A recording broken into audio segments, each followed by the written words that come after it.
Father, once again, nagpapasalamat po kami for bringing us together in our meeting place. Thank you, Lord, for the beautiful weather. Salamat po, Panginoon, sa iyong health na binigay sa amin.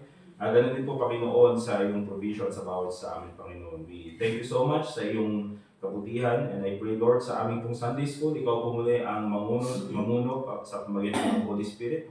Ikaw po, Panginoon, ang magturo sa amin sa magitan po ng iyong banal na Espiritu, Panginoon, na sa ganun po ay maintindihan namin ng maayos ang iyong mga salita.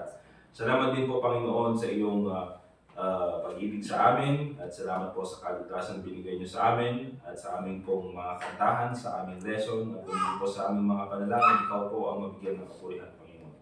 And also pray in the Lord Jesus Christ. Amen. Alright, you may stand please to all Nancy Brother RJ for our congregational sing. Let's open us for songbooks po, mga kapatid, page 191 po. In my heart there rings a melody. Page 191. 191. On the first verse, all together now. I have a song that Jesus gave me. It was sent from heaven above. There never was a sweeter melody. It's a melody of love. In my heart there rings a melody. There rings a melody with heaven's harmony.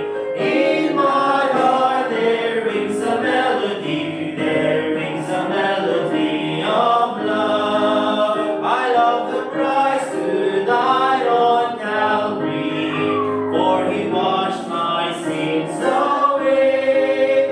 He put within my heart a melody, and I know it's there to stay. In my heart there rings a melody. There rings a melody with heaven's harmony. In my heart there rings a melody. There rings a melody of love. To be my endless theme in glory. With the angels I will sing. To be a song with glorious harmony. When the chords of heaven sing. In my heart there rings a melody. There rings a melody with heaven's harmony. In my heart there rings a melody. There rings a melody of love. Amen. You may be seated po, mga kapatid. Let's sing 211 po. Page 211. Whosoever meaneth me. Page 211. On the first verse, all together now. I am happy today, and the sun shines bright. The clouds have been rolled away. For the Savior said, whosoever will, may come with him to stay. Whosoever surely needeth me, oh, surely needeth me. Whosoever surely needeth me, whosoever needeth me.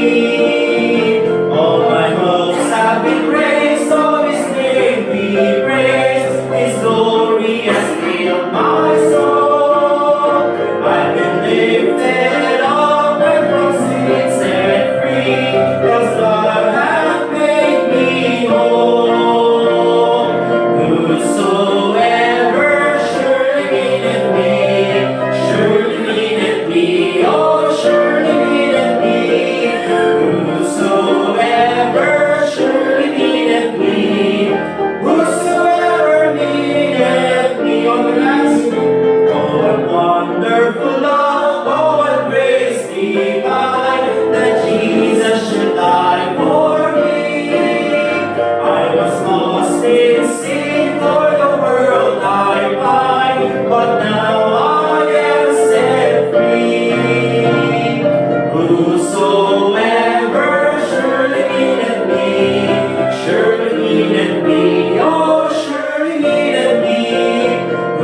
whosoever surely needeth me, whosoever needeth me.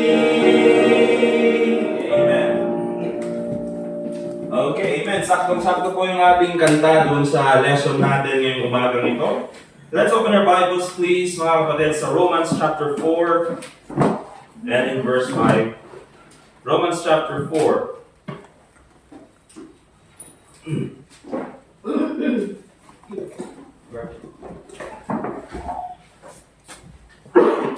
Romans chapter 4 and basahin ko na lang from verse 1 and verse 5. Okay? Basta hanggang verse 8 na lang para makita natin yung buo. And the Bible says, "What shall we say then?" Romans chapter 4, "that Abraham our father, as pertaining to the flesh, hath found. For if Abraham were justified by works, he hath whereof to glory, but not before God. For what saith the Scripture? Abraham believed God, and it was counted unto him for righteousness. Now to him that worketh is the reward not reckoned of grace, but of debt. But to him that worketh not, but believeth on him that justifieth the ungodly, his faith is counted for righteousness. Even as David also describeth the blessedness of the man unto whom God imputeth righteousness without works, saying, Blessed are they whose iniquities are forgiven, and whose sins are covered. Blessed is the man to whom the Lord will not impute sin." And so again, mga kapatid, Romans chapter 4, Romans chapter 5, ay dyan po natin makikita, mga kapatid, yung ating, yung context ni Paul or yung focus ni Paul on justification by faith. Okay? Kaligtasan sa pamamagitan ng pananampalataya. At ito po sa ating major doctrines, nandun po tayo sa atonement. Okay? Pero maraming beses natin na pag-usapan yung atonement. Later on siguro, ay magkakaroon tayo ng mas malalim na lesson about atonement. But this time, ang title po ng ating mensahe, mga kapatid, is The Heresy of Lordship Salvation. Okay? The Heresy of Lordship Salvation. Alright? Lordship Salvation. Makikita po natin yung ibig sabihin niyan. Okay? So, ang yung main point po natin sa lesson na ito, ay makita po natin, mga kapatid, na ang kaligtasan po ay by grace through faith. Very basic yan. Amen? Very basic yan sa atin. Pero bakit kaya sa panahon natin, even po sa mga Baptist churches, even po sa mga mangangaral na kakilala natin, alam natin na gumagamit ng King James Bible, alam natin na, tama naman yung kanilang pinanggalingan na doktrina. But why is it that sometimes, yung kaligtasan nila ay kailangang may surrender? Okay? Kailangang may service or kailangang may submission. Di ba? Ibig sabihin yung simpleng pananampalataya sa ating Panginoong Hesukristo bilang tagapagligtas ay ginawa nilang komplikado. Dinagdagan nila ng mga difficult steps na napakahirap gawin. Kasi kung tutuusin, mga kapatid, kahit tayo, mga kapatid, nanampalataya na tayo, pero hindi naman po palagi that we are submitting to the will of God. Hindi naman po palagi, mga kapatid, that we are surrendering doon sa kalooban ng Panginoon. It is not every day, it's not every time na naninilbihan tayo sa Panginoon. Diba? So, what's the definition of Lordship Salvation? Ano ba ang Lordship Salvation? What is Lordship Salvation? Yung Lordship Salvation po, kung isa-summarize po natin yan, mga kapatid, ang Lordship Salvation, tinuturo nito that in order to be truly saved, diba? Minsan nandyan yung salitang truly saved, a person must only believe in Jesus Christ. So, tama yun. Amen? Tama. Manampalataya kay Kristo bilang tagapagligtas. Pero ito yung heresy ng Lordship Salvation. But must also submit to Him as Lord.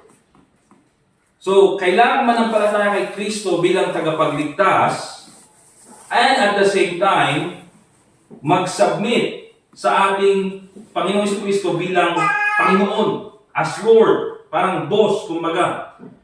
Repent of all sins, surrender every area of life, and commit to lifelong obedience at the moment of salvation.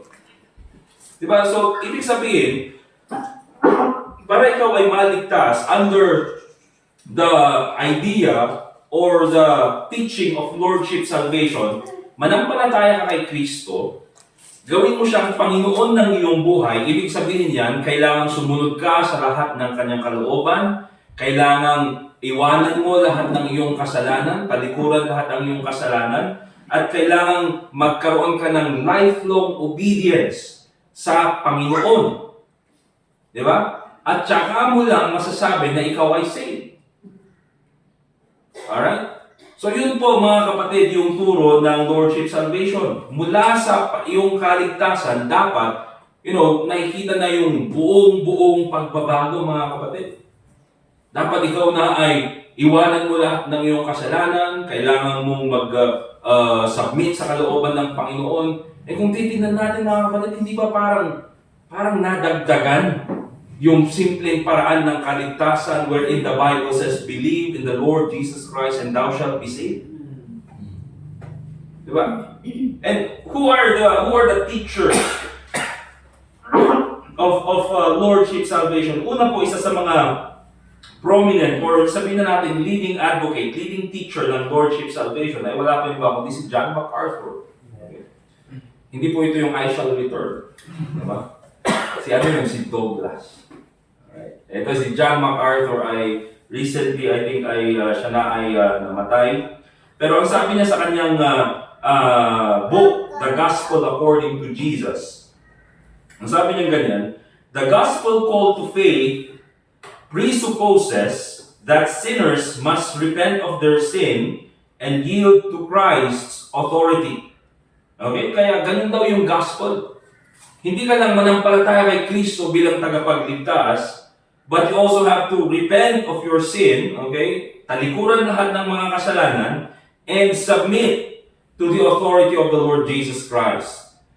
Ibig sabihin mga kapatid, dapat hindi ka na sumusunod sa kagustuhan ng iyong laman. Alright? Dapat sa kagustuhan lang ng Panginoong Hesukristo. And that's why sa mga nagtuturo mga kapatid, ng Lordship Salvation, it's easy for them na isang Kristiyano, kapag siya ay nag-backslide, it's easy for them to say, nag-backslide yan kasi hindi ligtas. Kasi kung talagang ligtas siya, hindi siya magpa-backslide.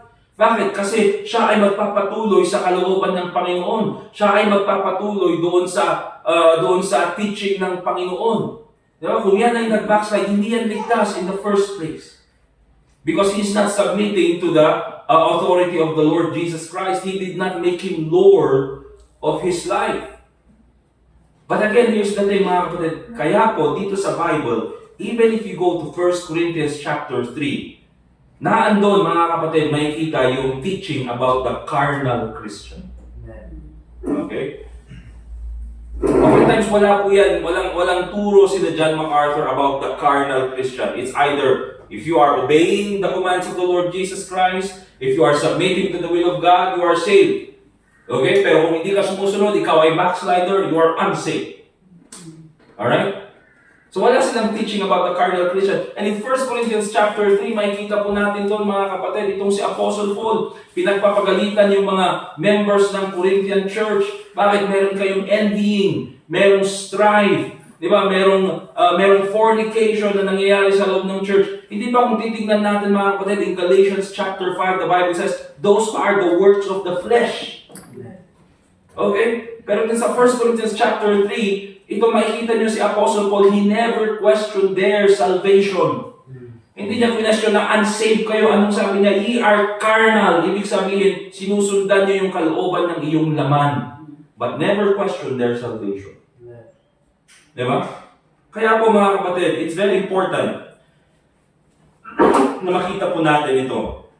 Kaya kung titignan po natin, sa Lordship Salvation, kumbaga tatlo lang yung hinahanap dyan para mag-prove mo yung salvation mo. Your obedience, your surrender, and your fruits. Yung fruit bearing.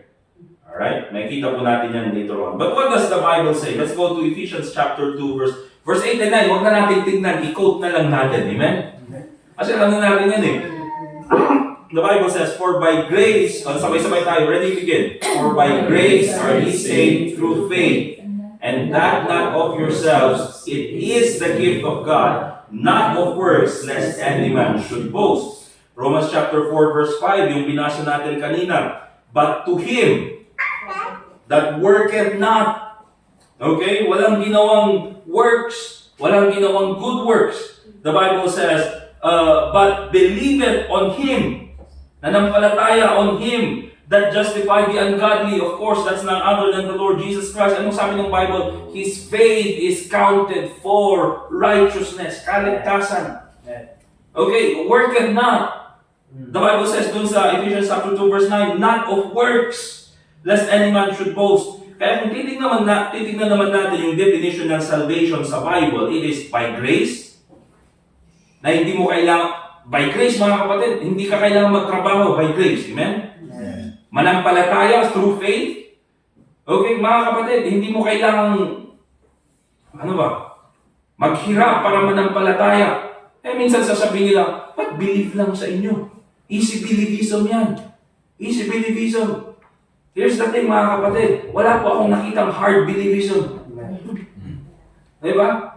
Wala pong hard believism. It's easy to believe. If you are convicted by the Holy Spirit, ikaw ay nanampalataya, that's it. Ba't kailangan pang may hard believism? Walang ganon mga kapatid. It's just easy to believe. Kaya yung sinasabi na, easy believism yan. It's easy to believe mga kapatid. Kaya nga po kung titingnan natin, ang Panginoon ginawa po niya na ang salvation is as simple as possible. Para madaling manampalataya ang tao. Ay mga taong ayaw manampalataya, it's no longer a problem of the gospel. It's no longer a problem when it comes to God. It's a problem to their unbelief. Kaya ang tawag ng Bible sa kanila, the sin of unbelief. Okay? Ayaw nilang manampalataya kay Kristo napakadali na nga.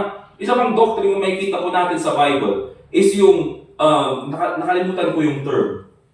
Pero isa sa mga pinaka-madaling maintindihan na doctrine sa Bible is the doctrine of salvation.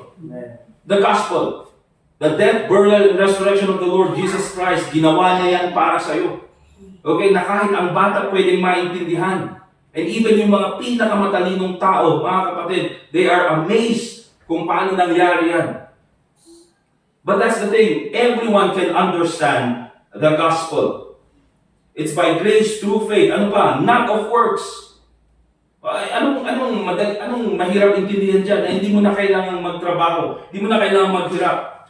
Not of personal surrender or law-keeping. Yan po yung definition ng Bible. Now, if you compare both, Lordship salvation, obedience, surrender, fruit-bearing. Sino sa atin? Who among us can keep up with that requirements of salvation? Obedience, mga kapatid, involves work. Surrender involves work. Fruit-bearing involves work. Okay? Now let's go to Matthew chapter 7. Let me add this para makita po natin.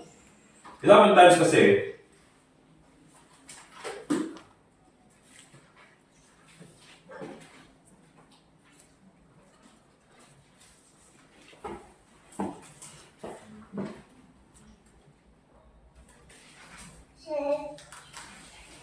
pakihatan nga, Brother RJ, they were not of us. First John yata. But Matthew chapter 7, and tingnan niyo po yung verse 20,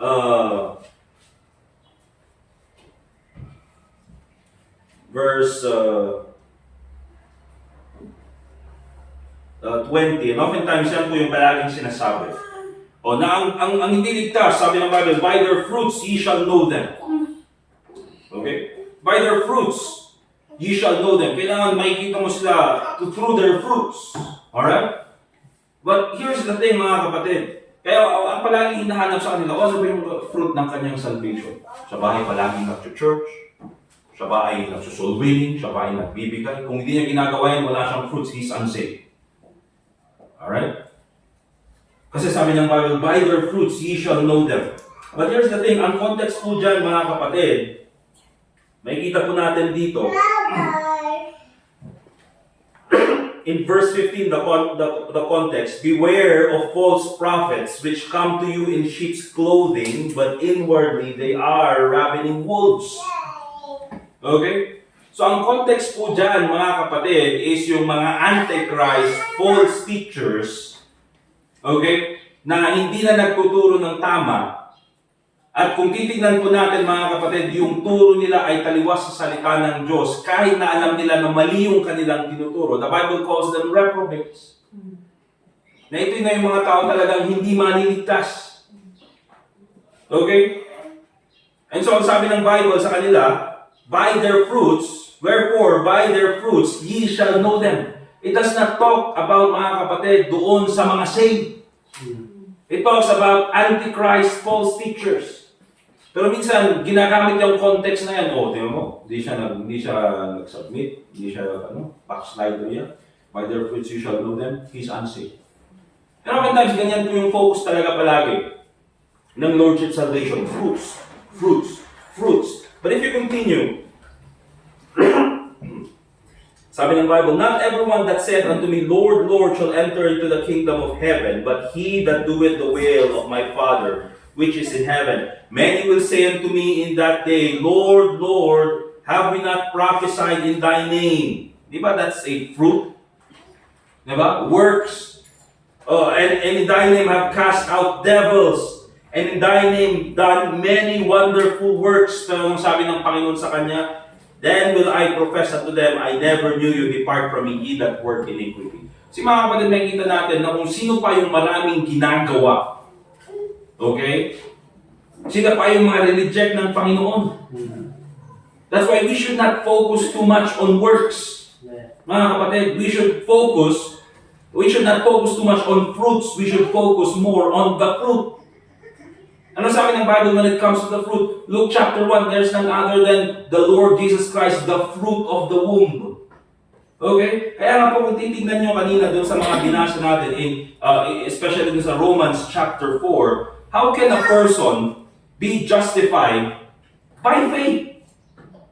Okay? Not through works, not through fruit bearing, by faith. Pero bakit kailangan hanapin yung mga bagay na yung mga kapatid? And so that's the definition of Lordship Salvation. Sa definition pa lang, mga kapatid, even pa lang yung term na Lordship Salvation, mga kapatid, ay mahirap makita po sa salita ng Diyos. Alright?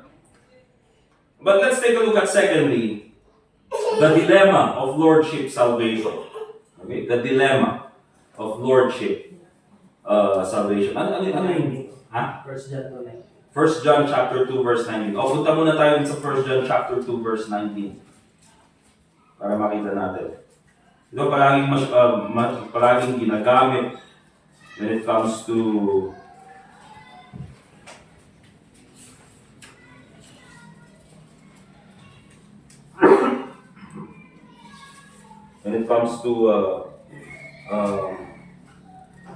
telling people, no, unsaved yung mga yan, umalis sa atin eh. Verse 19, they went out from us, but they were not of us. For if they had been of us, they would no doubt have continued with us. But they went out that they might be made manifest that they were not all of us. Diba? So ang sabi doon, tingnan mo, kaya sila nag-backslide, kaya sila umalis sa atin, or umalis sa pananampalataya, umalis sa church, because they're not saved. Kasi kung ligtas sila, sabi nila, okay, kung ligtas sila, no doubt, they will continue with us. Pero umalis sila that they might be made manifest that they were not all of us. Kaya oftentimes sinasabi, nag-backslide yan, unsaved yan. Nag-backslide yan, unsaved yan. Okay?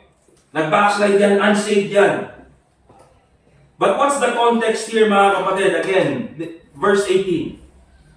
Little children, it is the last time, and as ye have heard, that Antichrist shall come, even now are there many Antichrists, whereby we know that it is the last time. Last time, malapit na yung pagdating ng Antichrist, the Antichrist. Pero habang wala pa yung Antichrist, sa panahon natin, meron na yung mga Antichrists, okay, katulad ng mga tao who take the place of the Lord Jesus Christ. And Kibuloy, yung mga yan, they're calling themselves the Savior, the Christ. There are many Antichrists. So, anong context na naman dito mga kapatid? These are reprobate false teachers who are never really going to get saved. Bakit?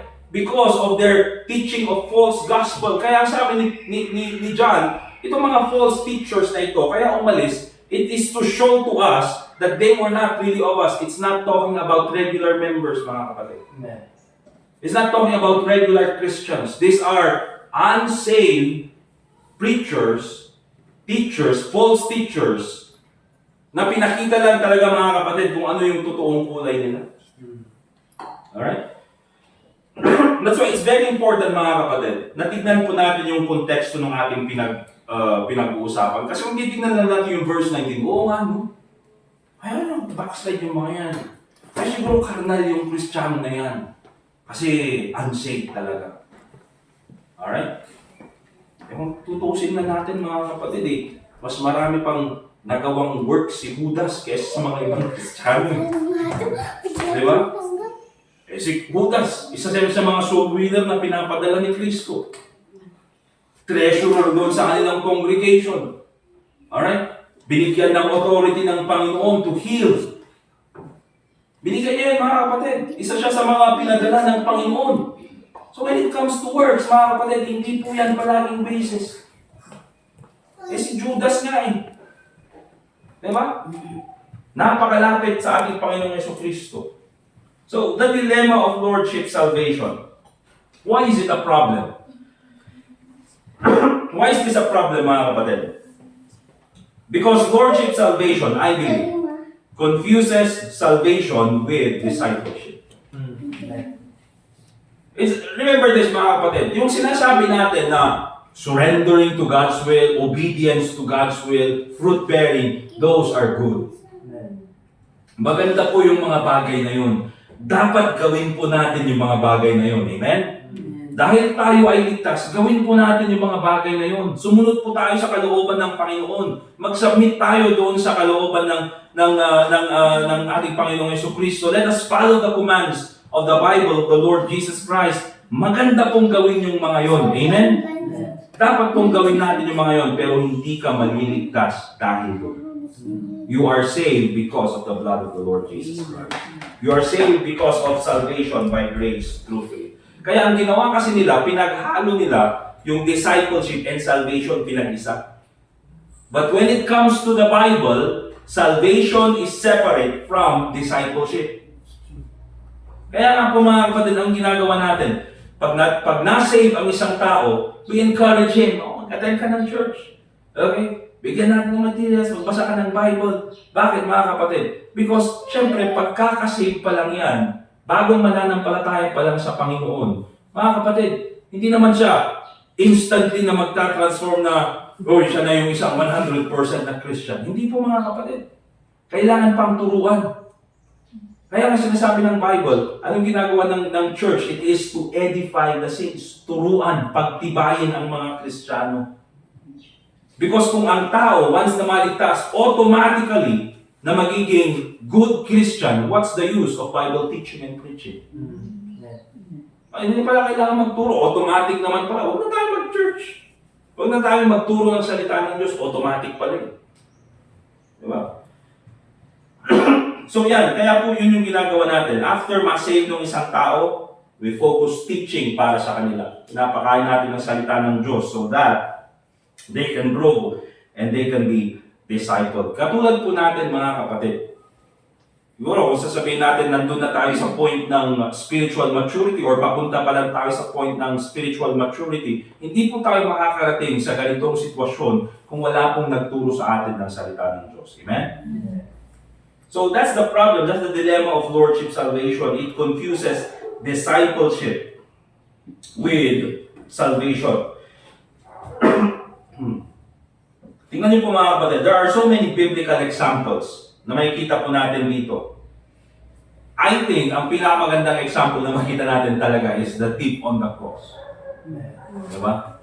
Na may preaching ako napakinggan dati, the theology of the thief on the cross. Napakaganda.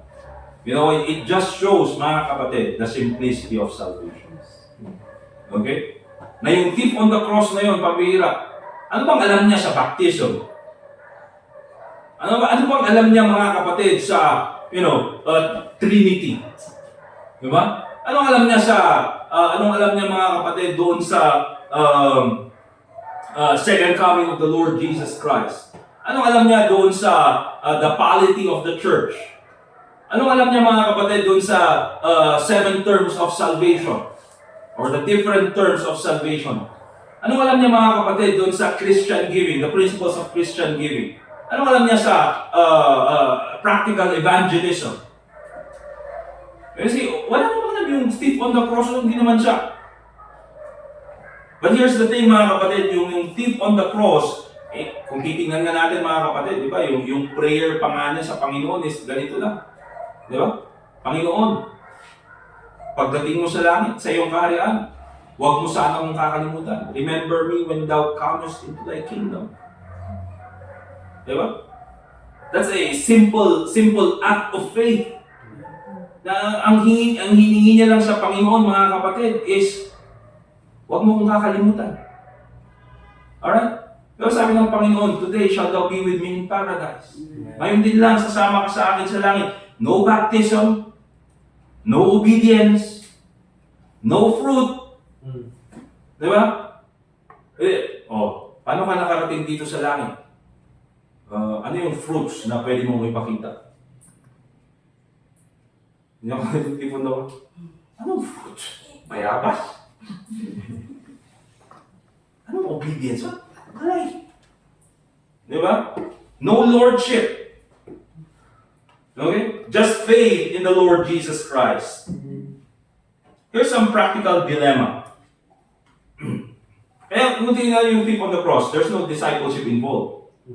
Andun yung salvation, but no discipleship involved. Amen? So here's some practical dilemma. If salvation requires full surrender, tulad ng sinasabi ng teachers ng Lordship Salvation, then how much surrender is enough?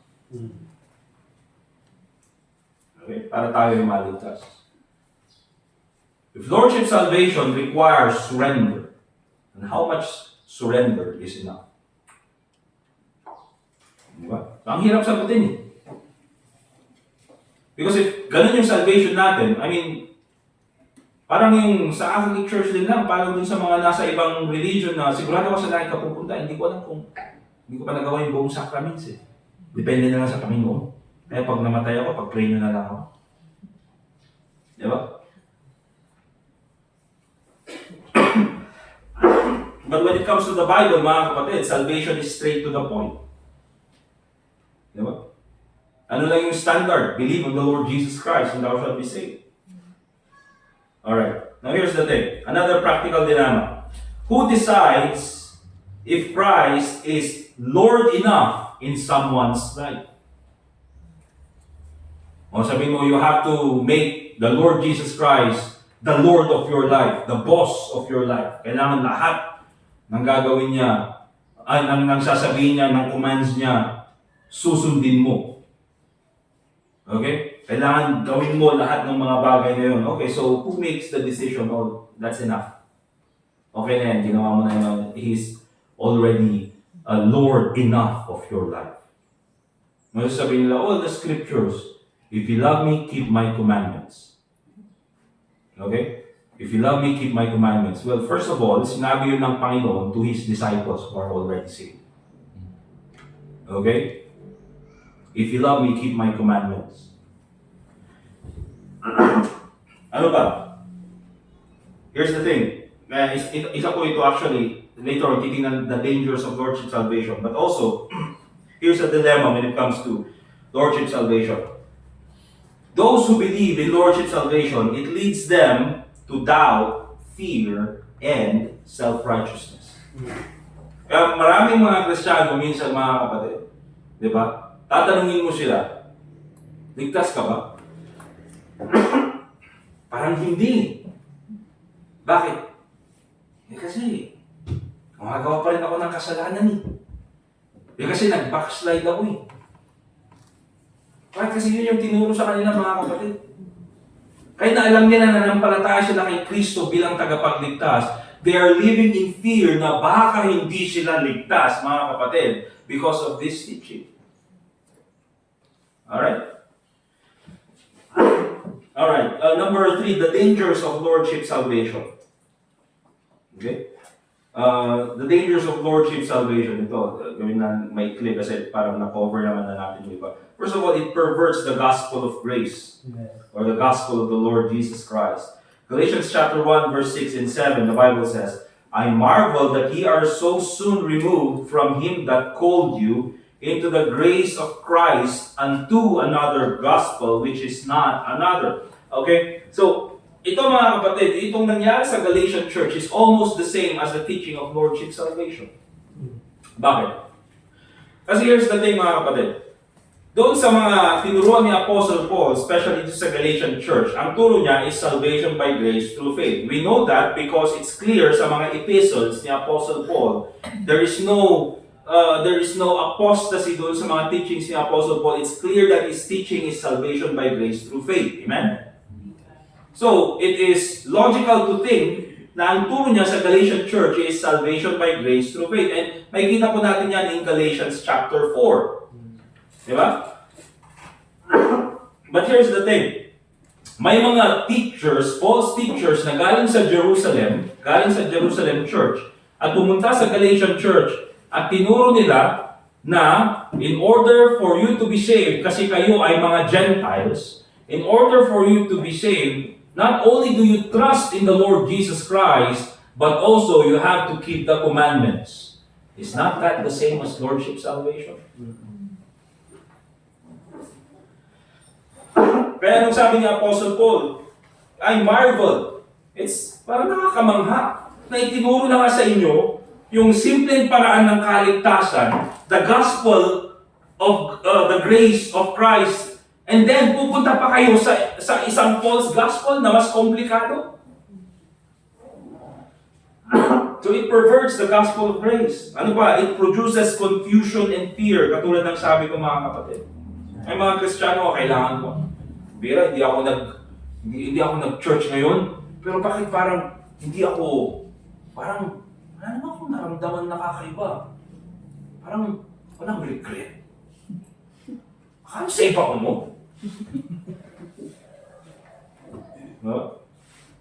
Ba't kaya nabubuhay pa rin ako sa kasalanan? Ba't kaya nag-backslide ako? Unsafe siguro ako. Bakit? Yung sinasabi. Backslider ka, unsafe ka. It produces confusion and fear. 1 John chapter 5, verse 13. The assurance of our salvation, remember this mga kapatid, ay hindi po based on our works. Kasi nga, ito na naman, who does? Amen? Ayan yung number 1 na, kumbaga sa investigation, Exhibit A. Diba? Yan yung number 1 evidence na ipapakita, who does? Ang daming fruits, tagasunod ng Panginoon, treasurer. Okay? Binigyan ng kapangyarihan para mag-heal and all those things. Turned out to be unsafe. Kaya hindi po tama na yung works lang tinitingnan natin. You see, the proof of our salvation is not based on what we do, but is based on what Christ has done, written in the Scriptures. Kaya sabi niya sa 1 Corinthians chapter 5 or 1 John 5:13, napakasimple, these things have I written unto you that believe on the name of the Son of God. If you believe in the name of the Lord Jesus Christ, say amen. Amen. That ye may know that ye have eternal life. Alam mo na ikaw ay may buhay na walang hanggan. Ano sabi ng Bible? And that ye may believe on the name of the Son of God.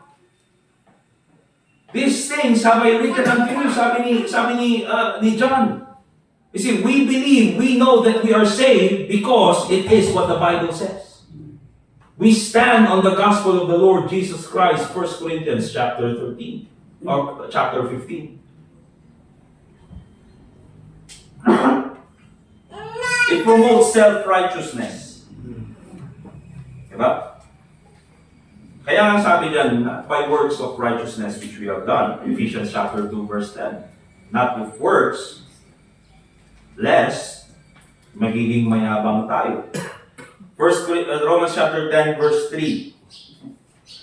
For they, being ignorant of God's righteousness, and going about to establish their own righteousness, ayaw nilang mag-submit doon sa turo ng salvation na galing sa Bible. Anong ginawa nila?